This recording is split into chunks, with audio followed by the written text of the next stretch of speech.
नमस्कार दोस्तों, आर के इलेक्ट्रॉनिक झारखंड चैनल में आपका हार्दिक स्वागत है। तो दोस्तों, हमारे पास आज आहूजा कंपनी का SPA 1000 का एम्पलीफायर जो रिपेयर होने के लिए आई है, उसके बारे में आज हम बात करेंगे। दोस्तों, ये जो एम्पलीफायर है ये बिल्कुल ओवरलोड कंडीशन में है, ठीक है। तो ओवरलोड दोस्तों यहाँ पे, और एक यहाँ पे DC MCB ट्रिप का 2 LED यहाँ पे दिया हुआ है, ठीक। दोनों में अलग अलग फॉल्ट के बारे में बताती है। मैं आपको यहाँ पे दिखा देता हूँ। ये जो पीला कलर की देख रहे हैं दोस्तों, रेड कलर की, दोनों अलग है। तो उसके पीछे मैं आपको दिखा देता हूँ। यहाँ पे एक DC MCB लगी हुई है। ये अगर ये MCB ख़राब हो जाती है या फिर ऑफ हो जाती है किसी कारणवश, यहाँ पे देख सकते हैं DC MCB ऑन लिखा हुआ है। इसे हमेशा ऑन में ही रखना है। अगर ऑफ़ करते हैं तो ये रेड LED जल जाएगी, ठीक है। और अगर आप इसे ऑन कर देंगे तो ये बंद हो जाएगी और आपका एम्पलीफायर एक्टिव मोड में कंप्लीट हो जाएगा। और अगर येलो LED जलती है तो इसका मतलब है कि आपका एम्पलीफायर कहीं ना कहीं फॉल्ट है। तो सबसे पहले मैं आपको चेक करके दिखा दे रहा हूँ कि मैंने यहाँ पे कनेक्शन मेन सॉकेट में यहाँ पे लगा दिया हूँ। और जब भी आप ख़राब एम्पलीफायर को चेक करेंगे तो सीरीज में ही चेक करना है आपको, डायरेक्टली लाइन आपको देना नहीं है। तो देख सकते हैं यहाँ पे, जैसे ही मैं यहाँ पे स्विच को ऑन करता हूँ वैसे ही हमारी 100 वाट की जो बल्ब है ये दोस्तों बिल्कुल फुल वोल्टेज में जल जा रही है, ठीक है। तो आखिर ये प्रॉब्लम आई कहाँ से, और इस प्रॉब्लम को दूर करने के लिए आप क्या कर सकते हैं, इसके बारे में दोस्तों पूरी कंप्लीट वीडियो में बना रहा हूँ आपके लिए, ठीक है। तो अगर आप यहाँ पे अगर डायरेक्टली अगर लाइन डालेंगे बिना सीरीज का, तो ओवरलोड स्विच जो है दोस्तों कुछ सेकंड चलने के बाद ऑटोमेटिक ये बाहर की ओर निकल जाएगी, ऑफ हो जाएगी, ठीक है। और आपका येलो LED जल जाएगी। तो चलिए वीडियो में एंड तक बने रहिए। और बहुत ही इंपॉर्टेंट वीडियो मैं आपके इस वीडियो के माध्यम से बताने वाला हूँ कि अगर आप नए लोग हैं और इस वीडियो को अगर देख रहे हैं तो दोस्तों कम्प्लीटली इस तरीके का जो फॉल्ट है वो आप रिपेयर कर सकते हैं, ठीक है। बहुत ही आसान तरीके से और हर एक पार्ट के बारे में आपको बताएंगे, हर स्टेप बाय स्टेप बताने का प्रयास करेंगे कि ओवरलोड का जो सिस्टम है वो हमारी कहाँ से क्रिएट होती है और किस किस जगह पे ये फॉल्ट होता है। तो चलिए इसकी जो कैबिनेट है वो हम खोल लेते हैं और आगे फिर आपको दिखाते हैं। तो दोस्तों यहाँ पे देख सकते हैं सारा मैं यहाँ पे खोल चुका हूँ, ठीक है। खोलने के बाद आप यहाँ पे देखेंगे कि ओवरलोड की जो सिस्टम है वो दोस्तों कहाँ से आती है, आप कहाँ से चेक करेंगे, ये कन्फ्यूज़न मन में बना रहता है। तो सबसे पहले यहाँ पे आप देखेंगे ये 3 रेक्टिफायर मेटल डायोड लगे हुए हैं जो कि 3510 होती है। हर एक डायोड 35 एम्पीयर की होती है, ठीक है। तो यहाँ पे 3 यहाँ पे पैरेलल कनेक्शन में लगे होते हैं और 3 इधर लगे होते हैं, 2 तरफ, यानी कि 2 चैनल तरफ। तो ट्रांसफार्मर में 2 तरफ का आउटपुट यहाँ पे दिया गया है, दोनों अलग अलग का, ठीक है। और इधर ये हमारी मॉड्यूल है जो कि 5200 2SA 5200 का ट्रांजिस्टर लगा होता है। एक तरफ ये है और एक तरफ ये है। तो इधर में से भी कोई अगर एक ट्रांजिस्टर ख़राब हो जाती है तब भी हमारा एम्पलीफायर शॉर्टिंग दिखाने लगता है, ओवरलोड मतलब दिखाने लगता है। उसके बाद में ये हमारा ड्राइवर बोर्ड है। ड्राइवर बोर्ड में भी अगर हमारी प्रॉब्लम बन जाती है तो तब भी हमारा एम्पलीफायर फुल शॉर्टिंग दिखाने लगेगा और फुल वोल्टेज ग्लो करेगी, ठीक है। एक तरह से ये रिटर्निंग करंट हो जाती है जिसके कारण से हमारी प्रॉब्लम बन जाती है। तो दोस्तों यहाँ से जो पावर ट्रांसफार्मर है और ये हमारा फ़िल्टर कैपेसिटर है, अगर फ़िल्टर कैपेसिटर भी अगर शॉर्ट हो जाएगी तब भी ये प्रॉब्लम आपको देखने को मिलेगी।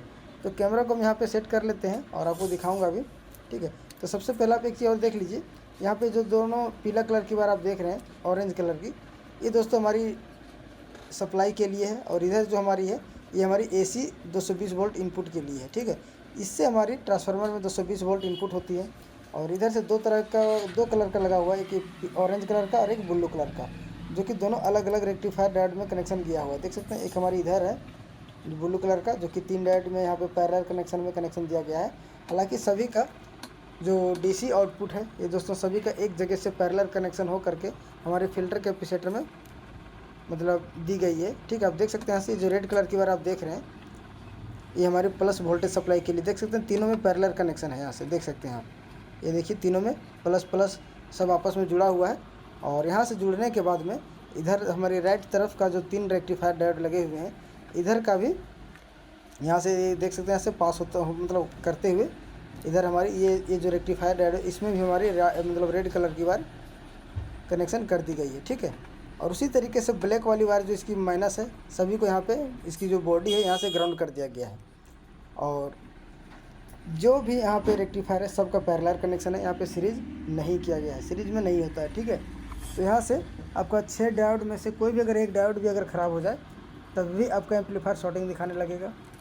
तो उसके बाद में जो डीसी सप्लाई यहाँ से निकली है ये हमारी 4 फिल्टर कैपेसिटर में गई हुई है और यहीं से हमारी सारी सभी वोल्टेज डिस्ट्रीब्यूट की गई है। ठीक है दोस्तों, ऐसे चारों कैपेसिटर के माध्यम से फिल्टर हो करके और यहीं से हमारी 5200 से लेकर के मतलब ड्राइवर बोर्ड में और इसकी जितने भी सप्लाई है सभी में हमारी यहीं से बांटी गई है। देख सकते हैं यहाँ पे जो जितने आप जम्पर देख रहे हैं, जितने आप कनेक्टर देख रहे हैं, ये सभी जगह का सप्लाई है।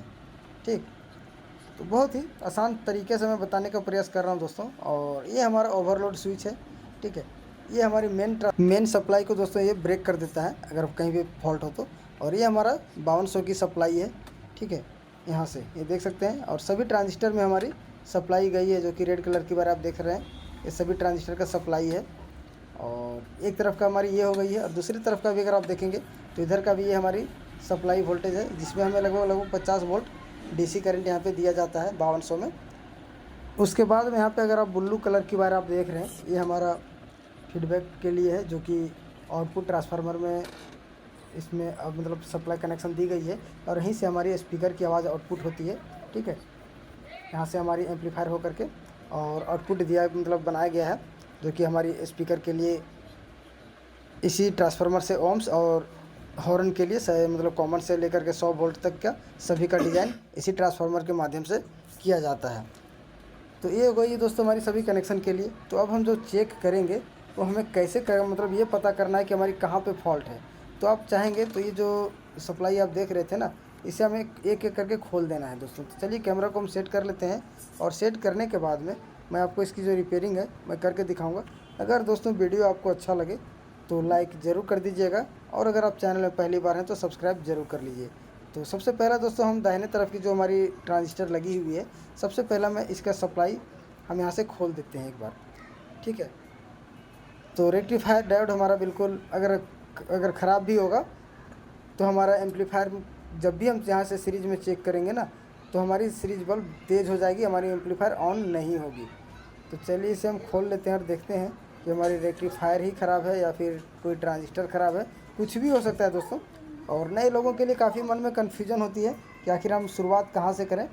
तो आप इस तरीके से जिस तरीके से मैं आपको बता रहा हूँ बिल्कुल आपको काम कर लेना है और 100% आप रिपेयर कर पाएंगे जो तरीका मैं बता रहा हूँ। ठीक है, यहाँ देख सकते हैं दोनों का कनेक्शन मैं यहाँ से खोल चुका हूँ। अभी हमारी जो 12 ट्रांजिस्टर एक पेयर में लगे हुए हैं, किसी में सप्लाई हमने अभी नहीं जोड़ा है।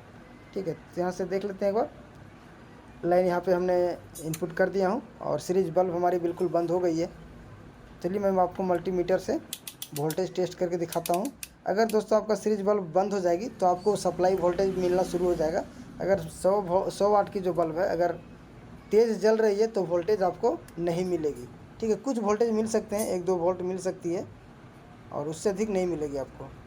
तो देख सकते हैं यहाँ पे लगभग 53-54 वोल्ट डीसी में मिल रही है। यही दोस्तों अगर हमारा शॉर्टिंग रहती तो वोल्टेज नहीं मिलती। तो हमारी ये कंफर्म है कि इधर का जो प्रॉब्लम है दोस्तों, हमारी जिधर मैंने अभी जंपर खोला हुआ है ये साइड का ही प्रॉब्लम हो सकती है।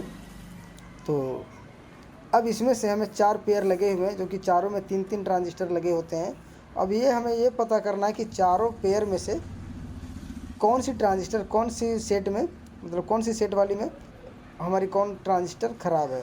तो इसे चेक करने के लिए हम यहाँ पे कनेक्शन फिर से मैं कर दे रहा हूँ और कनेक्शन करने के बाद में अब बारी बारी से इसकी जो सप्लाई है वो सप्लाई आप यहाँ से खोल सकते हैं। ठीक है, या फिर आप इसकी जो बाइसिंग वोल्टेज वाली वायर है इसे भी आप खोल सकते हैं और आप मल्टीमीटर से कंटिन्यूटी के माध्यम से भी चेक कर सकते हैं। तो चलिए हम यहाँ से चेक करके दिखाते हैं और उसके बाद में दोस्तों जो भी ट्रांजिस्टर यहाँ से शॉर्टिंग मिलेगी उसका रेजिस्टेंस भी आपको चेक कर लेना है। ठीक है, कभी कभार होता क्या है कि रेजिस्टेंस भी ख़राब हो जाती है, ट्रांजिस्टर सब शॉर्ट होता है तो हमारी इसका रेजिस्टेंस भी ख़राब हो जाती है और आप केवल ट्रांजिस्टर लगाएंगे तो उस ट्रांजिस्टर में कोई वर्क नहीं होगा। तो चलिए हम यहाँ से कंटिन्यूटी टेस्ट करते हैं और ये हमारी अभी सबसे पहले वोल्टेज सप्लाई है। ठीक है, जो कि बिल्कुल बहुत ही अच्छे तरीके से बन रही है। तो ये जो है हमारा एक पेयर का 3 ट्रांजिस्टर ये हमारी ख़राब नहीं है, बिल्कुल ठीक है। जो भी मैंने अभी यहाँ पे कनेक्शन कर दिया हूँ और मैं जो और भी 9 ट्रांजिस्टर का सप्लाई जो मैंने खोला था इसे हम फिर से एक बार यहाँ पे जम्पर लगा दिया हूँ, कनेक्शन सोल्डरिंग कर दिया हूँ और देखते हैं। ये देखिए दोस्तों, जैसे मैंने यहाँ पे सोल्डरिंग किया ये फिर से एम्पलीफायर हमारा सीरीज मोड में चला गया, सॉरी शॉर्टिंग मोड में चला गया। और यहाँ पे वोल्टेज अगर आप देखेंगे तो ये देखिए 0.78 के करीब यहाँ पे वोल्टेज मिल रही है, ठीक है। और यही अगर हमारा एम्पलीफायर एक्टिव हो जाती है, सीरीज बल्ब नहीं जलती है, तो हमें वोल्टेज सही सलामत मिलने लगती है। तो अब हमें यह कन्फर्म करना है कि ये 3 पेयर में से हमें कौन सी ट्रांजिस्टर ख़राब है, ठीक। तो इसे चेक करने के लिए आपको अपने मल्टीमीटर में कंटिन्यूटी मोड कर लेना है। तो चलिए हम यहाँ से चेक करके आपको दिखाते हैं। और ये कंफर्म हो गई है कि हमारी एम्पलीफायर में और कहीं पे कोई प्रॉब्लम नहीं है। जो प्रॉब्लम है वो हमें दिख गई है। और राइट तरफ का जो 5200 का ट्रांजिस्टर है, इसी में से कोई एक ख़राब हो सकता है, एक हो सकता है, 2 हो सकता है। इसकी गारंटी मैं नहीं दे सकता हूँ कि कितने ख़राब हैं। एक किसी एम्पलीफायर में एक ही ख़राब होती है। तो यहाँ से अभी ये शॉर्टिंग दिखा रही है, ठीक है। तो अभी हम कोई भी ट्रांजिस्टर में अपना मल्टीमीटर लगाएंगे तो सभी में ये शॉर्टिंग दिखाना शुरू कर देगी। तो इसका जो रेड कलर की जो सप्लाई है, सप्लाई हम खोल दे रहे हैं अभी। और खोलने के बाद हम एक बार फिर से कंटिन्यूटी टेस्ट करेंगे। तो दोस्तों, काफ़ी दिनों के बाद मैं आप लोगों के बीच में वीडियो लेकर के आया हूँ। मैं रेगुलर वीडियो दे नहीं पा रहा हूँ, उसके लिए आप लोगों से थोड़ी माफ़ी चाहता हूँ। और मन में कोई भी डाउट हो तो आप लोग कमेंट करके बात कर सकते हैं। कोशिश करता हूँ कि हर कमेंट का जवाब ज़रूर दूँ। तो यहाँ से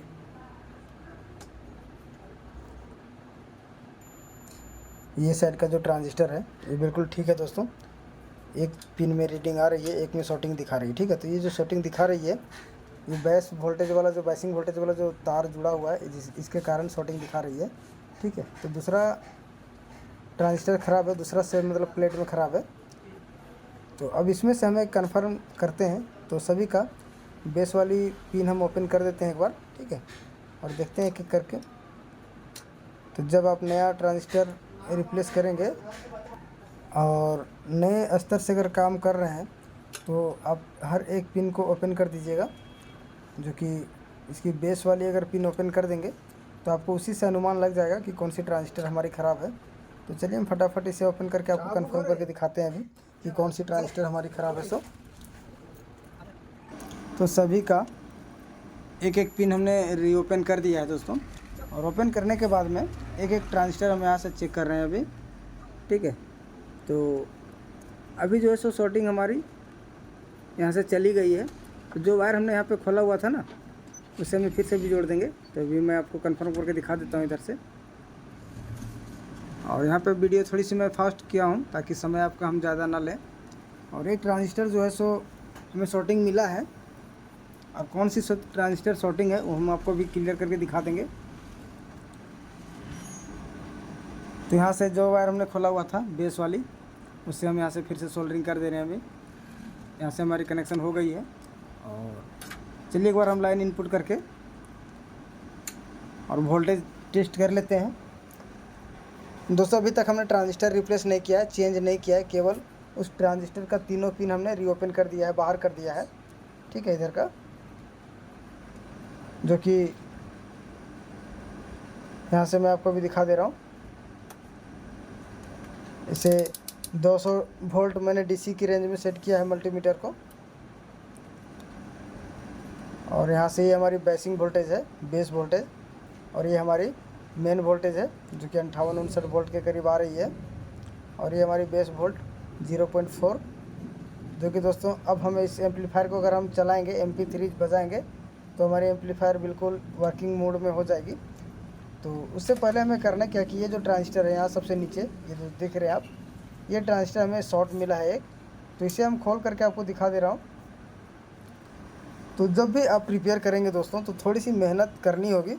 और आपको हर एक जो शॉर्टिंग की समस्या बनती है, पूरे एम्पलीफायर को जो कंप्लीट शॉर्ट कर देती है दोस्तों, तो इसका मतलब होता है कि आपका जो डीसी वोल्टेज है वो कहीं ना कहीं ड्रॉप कर जा रही है, और जिसके कारण आपका एम्पलीफायर ओवरलोड कंडीशन में दिखाने लगता है। अगर शॉर्टिंग अगर कोई दूसरा मतलब कम वोल्टेज वाली सप्लाई में अगर हो रही है, तो उस कंडीशन में होता क्या है कि आपकी एम्पलीफायर कभी भी ओवरलोड नहीं दिखाएगी। जैसे अगर ड्राइवर बोर्ड में अगर कोई दूसरा डायोड अगर ख़राब होता है जो कि मेन सप्लाई से जुड़ा ना हो करके, अगर कहीं पे 2 वोल्ट 3 वोल्ट का जो वर्किंग वोल्टेज होती है कोई भी कैपेसिटर फ़िल्टर करने के लिए, उस कंडीशन में अगर कोई भी कंपोनेंट अगर शॉर्ट होता है तो आपका एम्पलीफायर उस जगह पर फुल शॉर्टिंग नहीं दिखाएगी। लेकिन यही अगर मेन वोल्टेज मेन सप्लाई में अगर शॉर्टिंग दिखा रही है तो इसका मतलब है कि आपका सप्लाई आपको कहीं ना कहीं ड्रॉप कर जा रही है, उसे आपको चेक करना होगा। ठीक है, तो हम यहाँ से इसकी जो ट्रांजिस्टर है इसे हम खोल लेंगे अभी। तो यहाँ पे डबल स्क्रू के द्वारा टाइट किया होता है, जो कि काफ़ी आसानी से निकलती नहीं है जल्दी। ठीक है, तो यहाँ पे सोल्डरिंग एक्स्ट्रा लगा हुआ है, जो कि इसका प्लास्टिक सॉकेट है, ये निकलेगी नहीं, इसके लिए हमने यहाँ पे कट कर दिया है इसकी लेग को। और ये हमारा 2SC 5200 इसमें लगा हुआ है। चलिए हम इसे कंफर्म करते हैं आपको मल्टीमीटर के माध्यम से शॉर्टिंग। और इसके जगह पे हम दूसरा ट्रांजिस्टर यूज़ करेंगे अभी। इसे कंटिन्यूटी मोड में रख लेना है। ये देखिए दोस्तों, पूरा फुल शॉर्टिंग है ये देखिए। जबकि यहाँ पे रीडिंग आनी चाहिए, एक तरफ से रीडिंग आनी चाहिए और एक तरफ से कुछ भी रीडिंग नहीं आनी चाहिए। बेस टू कलेक्टर और बेस टू एमीटर का रीडिंग आनी चाहिए। ठीक है, तो ये हमने 2SC 5200 दूसरा ट्रांजिस्टर लिया है और इसे हम रिप्लेस कर देंगे अभी। तो जब भी हम यहाँ पे दूसरा नया ट्रांजिस्टर लगाएंगे तो इसमें दोस्तों हीटसिंक कंपाउंड जो होता है पेस्ट, इसे ज़रूर लगा दीजिए ताकि इसमें थोड़ी सी ठंडी ट्रांजिस्टर होती रहेगी, ओवर हीटिंग नहीं होगी। ठीक है, चलिए हम इसे फटाफट सेट करते हैं और सेट करने के बाद में इसकी जो ऑडियो है उसे हम सुन लेते हैं एक बार। तो दोस्तों वीडियो जो है जब भी वीडियो बनाता हूँ थोड़ी लंबी बन जाती है और बहुत सारे भाइयों मतलब कोई भी वीडियो हो लंबी वीडियो देखना पसंद नहीं करते हैं।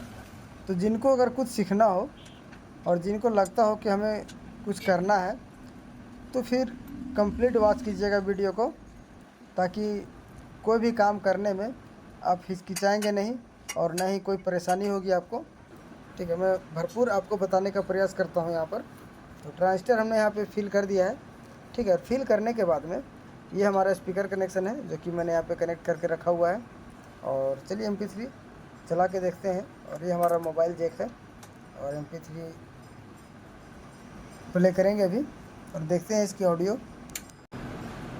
तो यहाँ से दोस्तों पावर ऑन हमने कर दिया है और मोबाइल से MP3 प्ले करेंगे अभी।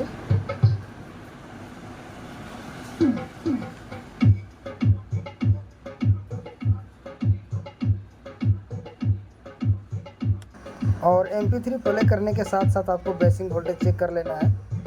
और अगर कम होगा तो एडजस्ट करना है, कम या अधिक अगर होगा तो आपको एडजस्ट करते हुए चलना है। मैं आपको करके दिखा रहा हूँ भाई।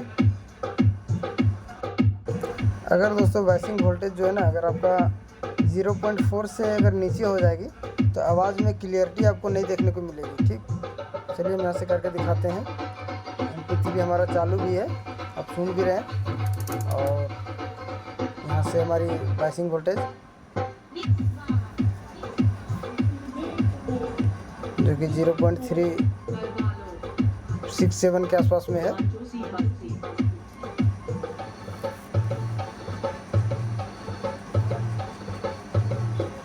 और जब भी आप चेक करेंगे तो आप ट्रांजिस्टर को भी छू के देख लेना है कि कौन सी ट्रांजिस्टर हमारी हीट हो रही है या नहीं हो रही है। ठीक है, एक तरफा ट्रांजिस्टर गर्म नहीं होना चाहिए, सभी को एक साथ गर्म होना चाहिए। यहाँ से थोड़ा सा हम ड्राइवर वोल्टेज थोड़ी सी बढ़ा लेते हैं और